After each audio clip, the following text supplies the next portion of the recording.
Hello friends, இது வந்து ஆக்டிவா tyre. இது 2 3 பஞ்சர் இருந்தது. அந்த 3 பஞ்சர் வந்து அடிக்கடி ஏர் போய்கிட்டே இருந்தது. அந்த 3 பஞ்சரை எடுத்துட்டு 2க்குமே பேட்ச் போட்டாச்சு. ஆக்டிவா திரும்பி அதுக்கு மேலே பேட்ச் போட்டுக்கிட்டே இருந்தோம்னா ஓட்டை வந்து அதிகமாக பெருசாகி போயிடும். அதுக்கப்புறம் ஒன்றும் பண்ண முடியாது.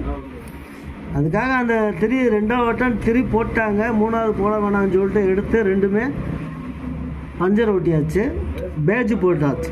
இப்போ நமக்கு பிரச்சனை இல்லை. Okay, thank you.